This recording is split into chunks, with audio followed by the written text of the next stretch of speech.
샬롬 반갑습니다. 이 시간 말씀 묵상의 시간에 나오신 여러분을 환영하고 또 축복합니다. 오늘도 하나님의 은혜가 여러분의 삶 속에 가득하시기를 응원하고 또 기도합니다. 여러분은 나를 위해 기도해주는 누군가가 주변에 계십니까? 그 누군가는 여러분의 부모님일 수 있고요. 또 여러분의 배우자일 수 있고 여러분의 자녀들 그리고 형제들, 친구들이 되실 수도 있을 겁니다.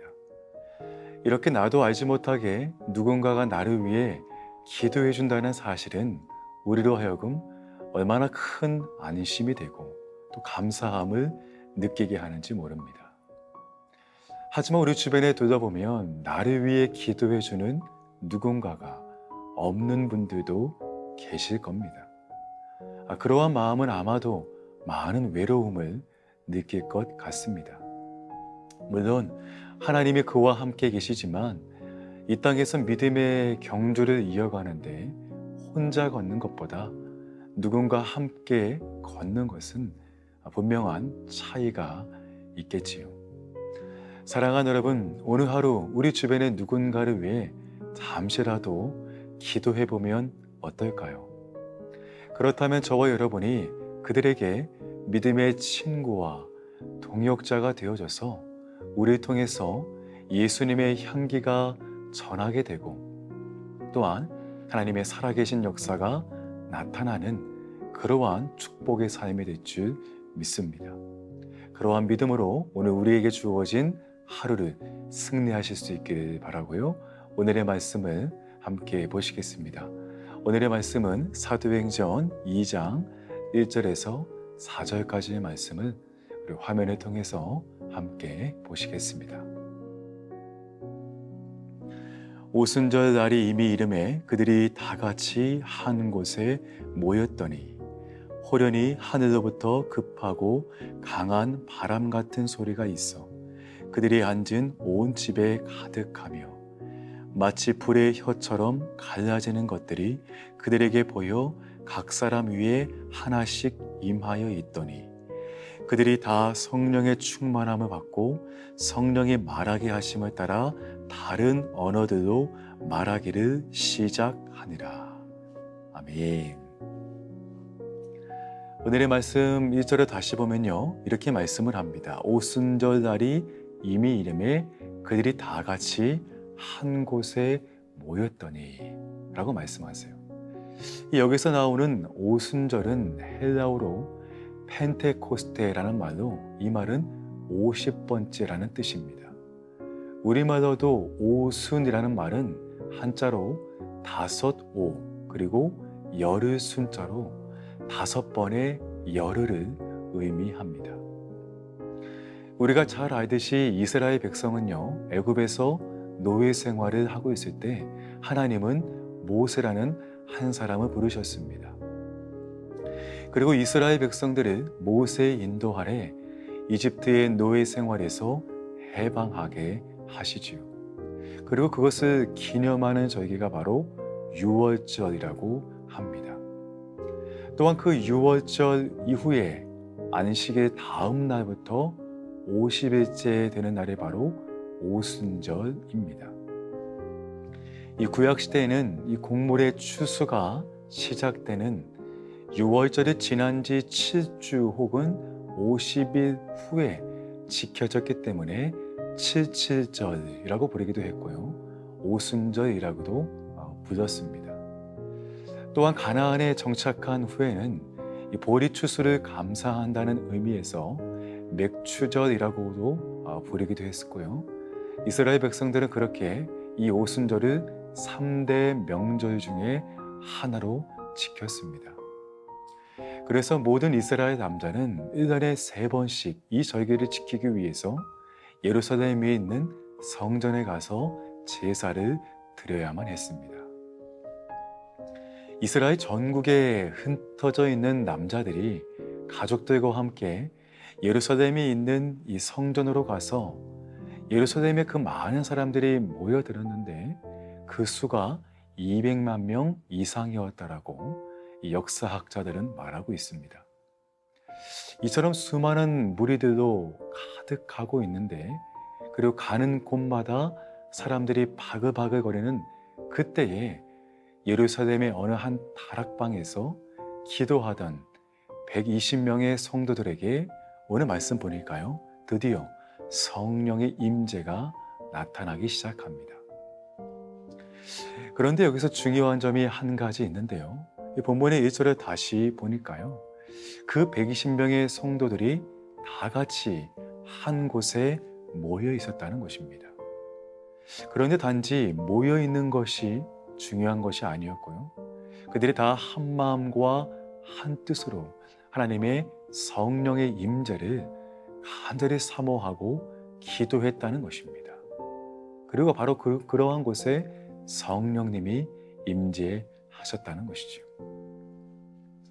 여러분, 이렇게 아무리 많은 사람이 모여 있다고 해도 그곳에 성령의 역사가 임재가 나타나는 것이 아니고요.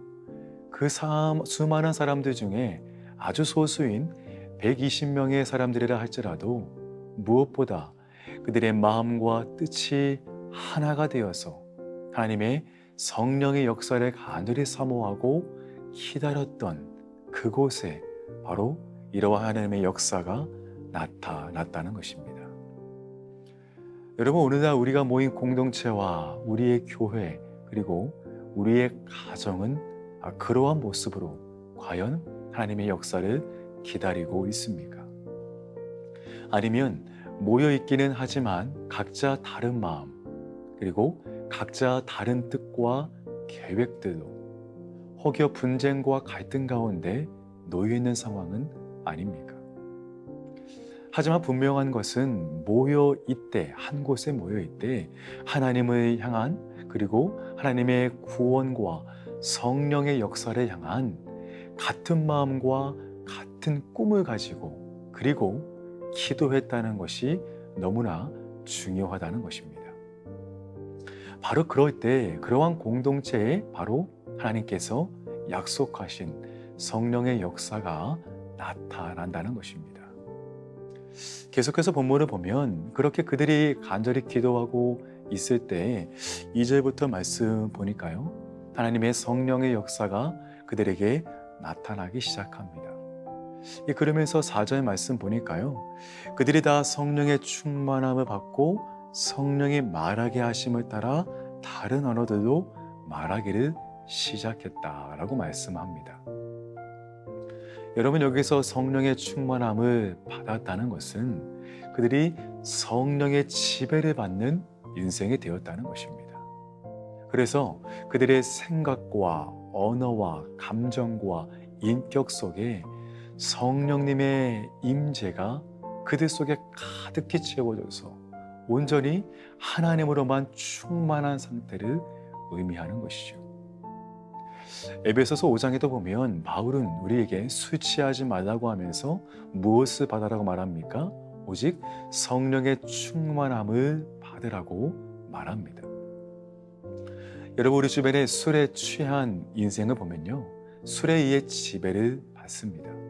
그의 생각과 언어와 행동과 인격, 이 모든 삶이 술에 의해 지배를 받고 술이 그의 모든 인생을 다스리게 됨을 우리가 경험하고 많이 보게 되죠. 하지만 반대로 술에 취한 인생이 아니고 성령의 충만함을 받는 인생은 바로 하나님이 다스리는 그러한 인생이 되는 것입니다. 오늘 본문의 이 마가의 다락방에서 120명의 성도들은 하나된 마음과 뜻으로 전심으로 하나님을 기다립니다.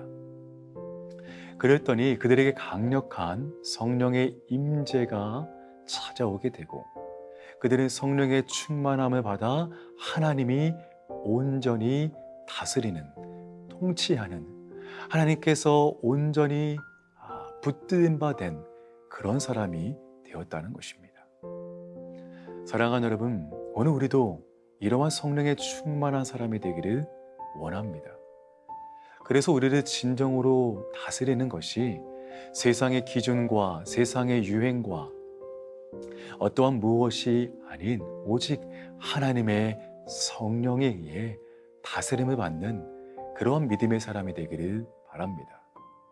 그러한 사람은 분명코 세상에 어떠한 환난과 시험이 있어도 하나님이 주시는 힘과 능력으로 그 모든 것을 감당하게 되는 것입니다. 사도 바울이 말한 세상이 감당하지 못할 하나님의 사람이 되어서 하나님께 영광 돌리는 그런 믿음의 사람으로 거듭나게 될 줄 믿습니다. 아멘.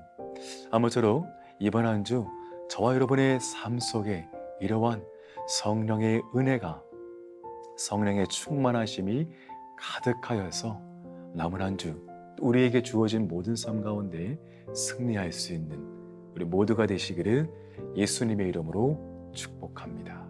아멘. 이 시간 함께 기도하겠습니다. 사랑해 주님, 감사합니다. 오늘 말씀을 통하여서 무엇보다 하나님의 성령의 임재를 간절히 기다리며 한 마음과 한 뜻으로 하나님의 임재를 기다렸던 이조득교회 성도들의 모습을 우리가 함께 보았습니다. 바라고 원하기는 오늘날 우리가 속한 우리의 가정과 우리의 공동체와 또 우리 교회 가운데, 세계 열방 가운데 모든 민족과 열방이 한 마음과 한 뜻이 되어서 오늘 우리에게 역사하시는 그 성령의 임재를 간절히 바라고 기다리는 우리 모두가 되게 하여 주시옵소서. 바로 그러할 때 성령의 강력한 임재와 역사가 우리 가운데 찾아오셔서 우리 모두 다 성령의 충만함을 받아 하나님이 다스리시는 그러한 인생들로 거듭나게 하여 주시옵소서.